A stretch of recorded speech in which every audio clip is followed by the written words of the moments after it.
Hey there. Well, I committed to doing a video every Tuesday, and I can't believe Tuesdays come around so quickly. I mean, considering we've been in lockdown and a lot of our activities have been curtailed, the time is going pretty fast. I mean, we're 2 months into lockdown, nearly halfway through this year, nearly at the end of May, and I'm like, where have the days gone? What have I been doing that seems to make them go so quickly? And it's just been announced that next week we go to level 3. A lot more things are going to be available, a lot more businesses opening. You can buy alcohol, yay, for those who are missing their glass of wine. But the change in lockdown brings its own set of challenges because we've now got used to a way of living for 2 months. And human beings, it doesn't take them long to adapt to new ways of being. So for many people, they've relished the free time. They've relished time to focus on hobbies. In the first few weeks of lockdown, we had all these inventive online games and published quizzes, and we were looking for things to do and spring cleaning and feeling great.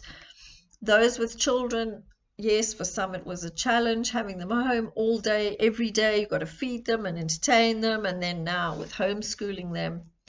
But now people are returning to work.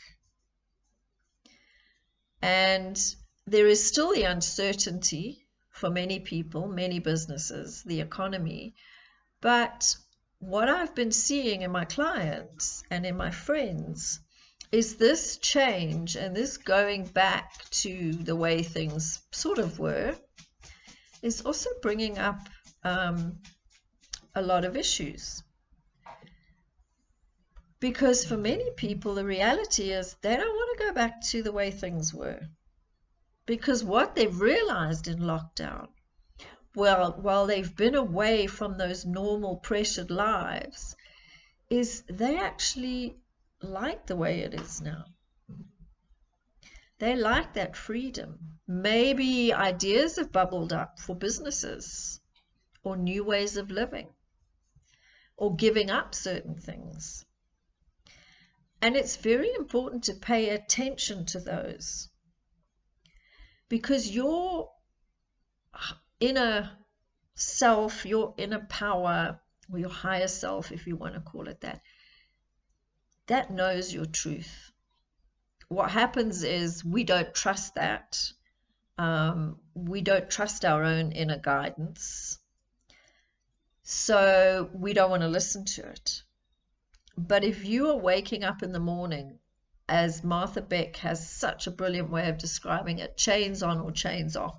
So if you're opening your eyes in the morning and thinking of the day ahead and like you have to go to work, and your first reaction is like, ugh, you need to listen to that. Because that is your inner guidance, your inner compass sending you a message that you're off track. And maybe it's time to admit that you need to let go of certain things. Is there something in you or a part of your life that just is no longer alive, that doesn't serve you? Is there a part of your life that has died?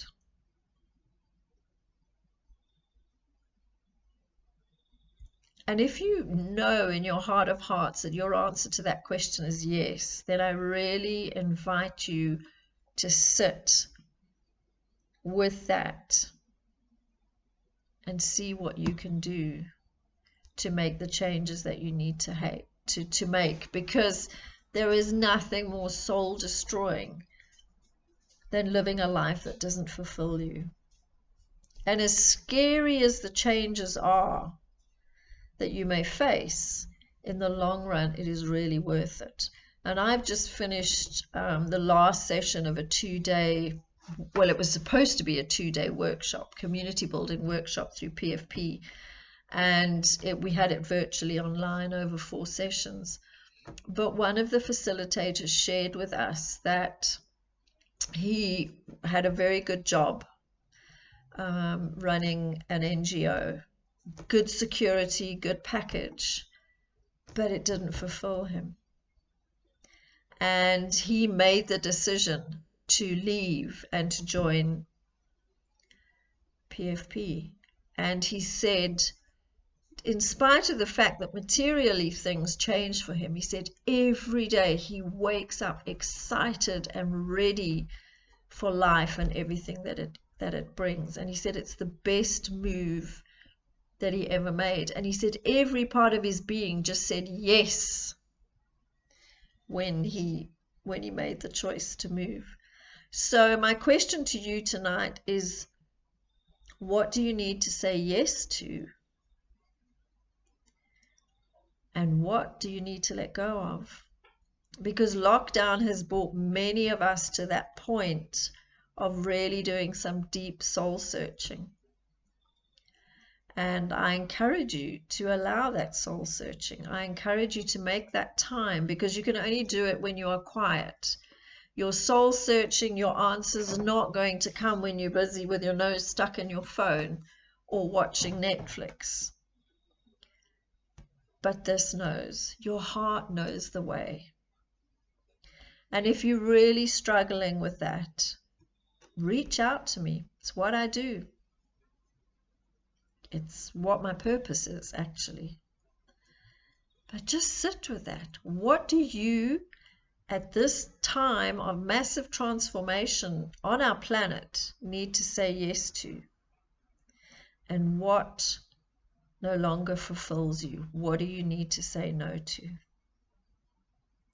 Have a great week. Love to know what your answers are, and I'll see you next week. Bye.